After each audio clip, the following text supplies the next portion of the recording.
जरा सोचिए, एक ऐसे जुर्म के लिए जेल में होना जो असल में कभी हुआ ही नहीं। आज हम एक ऐसे ही मामले की तह तक जाएंगे। एक ऐसी कहानी जहां कौन पीड़ित है और कौन अपराधी, इसके बीच की लकीरें एकदम धुंधली हो जाती हैं। एक बेगुनाह आदमी सलाखों के पीछे पहुंच जाता है और सच्चाई सच्चाई तो किसी के भी अंदाजे से कहीं ज्यादा चौंकाने वाली निकलती है। तो कहानी शुरू होती है राजू तिवारी से। वो जेल में बंद है। क्यों? क्योंकि उसके ससुराल वालों का आरोप है कि उसने अपनी पत्नी अंकिता की हत्या कर दी है, जो रहस्यमय तरीके से लापता हो गई थी। लेकिन मैं आपको बता दूं, इस मामले में ये जो पहला आरोप है ना, ये तो धोखे के पहाड़ की बस ऊपरी परत है। तो ये सब शुरू हुआ जनवरी 2026 में। अंकिता तिवारी बिना कोई सुराग छोड़े अचानक गायब हो गई। और उसके परिवार ने, उन्होंने एक पल भी नहीं गंवाया। सीधा इल्जाम लगाया उसके पति राजू पर और उसके पूरे के पूरे परिवार पर, और दुनिया के सामने उन्हें एक बेरहम कातिल की तरह पेश कर दिया।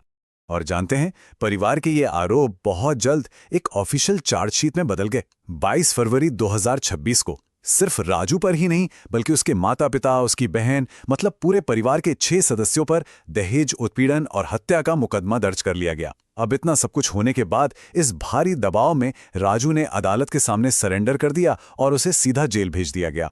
अब सोचिए, बेटा जेल में है और बाकी का परिवार गिरफ्तारी के डर से छुपता फिर रहा है।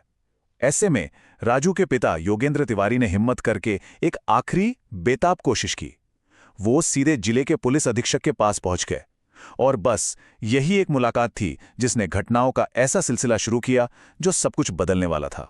उस पिता की यही दिल तोड़ देने वाली गुहार असल में यही पूरे मामले का टर्निंग पॉइंट बनी। पुलिस अधीक्षक राजेश कुमार ने उस हताश पिता की आंखों में शायद सच्चाई की कोई ऐसी चमक देखी जिसने उन्हें इस केस को एक बार फिर से खोलने पर मजबूर कर दिया। और ये एक ऐसा फैसला था जो सच को सामने लाने वाला था। तो सवाल ये उठता है कि आखिर बात यहां तक पहुंची कैसे? पुलिस ने जब फाइल दोबारा खोली तो उन्हें एक ऐसी शादी की कहानी मिली जो खुशहाल तो बिल्कुल नहीं थी। पता चला कि राजू और अंकिता के रिश्ते में शुरुआत से ही गहरा तनाव था। नहीं, ये कोई अचानक हुई घटना नहीं थी। देखिए, 2016 में उनकी शादी हुई थी और शादी के बाद से ही खासकर अंकिता के मोबाइल फोन इस्तेमाल को लेकर लगातार झगड़े होते रहते थे। बात 2024 में तब और बढ़ गई जब वो 3 दिनों के लिए गायब हो गई। उस वक्त गांव की एक पंचायत ने दखल दिया और एक शर्त रखी गई कि अंकिता बिना फोन के राजू के साथ रहेगी। तो आप देख सकते हैं कि इसी तनाव भरे माहौल ने 2026 की उन नाटकीय घटनाओं की जमीन तैयार की थी। तो योगेंद्र तिवारी की उस गुहार का असर हुआ। पुलिस अधीक्षक ने एक नई और सबसे जरूरी एक निष्पक्ष जांच का आदेश दिया। और इस बार जांच की शुरुआत परिवार से पूछताछ से नहीं हुई, बल्कि टेक्नोलॉजी से हुई। पुलिस ने अंकिता के डिजिटल कदमों के निशान खोजना शुरू कर दिया। और अब जांच टीम के सामने यही सबसे बड़ा सवाल था। अगर राजू ने उसे नहीं मारा तो फिर वो कहां थी? अगर कोई हत्या हुई ही नहीं तो अंकिता आखिर थी कहां? और इस सवाल का जवाब किसी गांव या शहर में नहीं, बल्कि डिजिटल दुनिया में छुपा हुआ था। तो पुलिस ने इन डिजिटल सुरागों का पीछा करना शुरू कर दिया।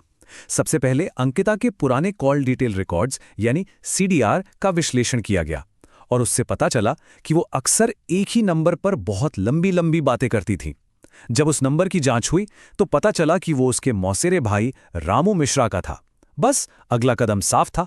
पुलिस ने रामू के मौजूदा फोन को ट्रेस किया और सिग्नल उन्हें सीधा ले गए हरियाणा के मानेसर। अब देखिए, जांच का फोकस हत्या से हटकर सैकड़ों किलोमीटर दूर एक तलाशी अभियान पर टिक गया था। ये डिजिटल सुराग पुलिस को एक अकेले पते तक ले तो आए थे, लेकिन उन्हें वहां जो मिलने वाला था वो इस केस की पूरी कहानी को ही पलट कर रखने वाला था। तो 21 मार्च 2026 का दिन, सादे कपड़ों में पुलिस की एक टीम ने मानेसर की उस बिल्डिंग को घेर लिया जहां से रामू का फोन ट्रेस हुआ था। टीम को पूरा यकीन था कि अंकिता अंदर ही है, लेकिन घंटों की तलाशी का कोई नतीजा नहीं निकल रहा था। दोपहर से शाम हो गई, हर एक अपार्टमेंट की तलाशी ले ली गई, पर अंकिता का कोई सुराग नहीं मिला। एक पल को तो ऐसा लगा कि शायद पुलिस गलत जगह पर है, कि ये सुराग भी बेकार गया। टीम लगभग हार मानने ही वाली थी।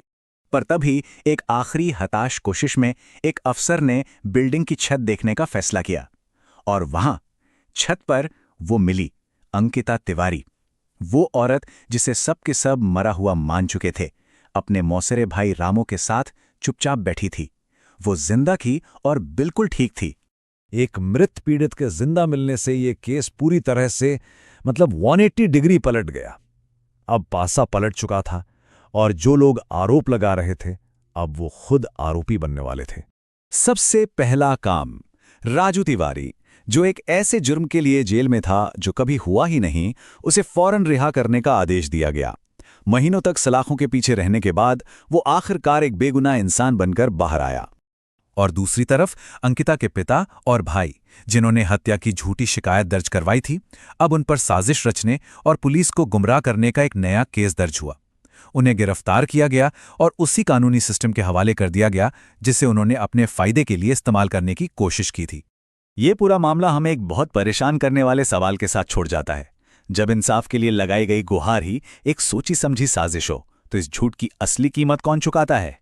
वो बेगुनाह इंसान, उसका परिवार, या फिर वो पूरा का पूरा न्याय का सिस्टम जिस पर हम सब भरोसा करते हैं?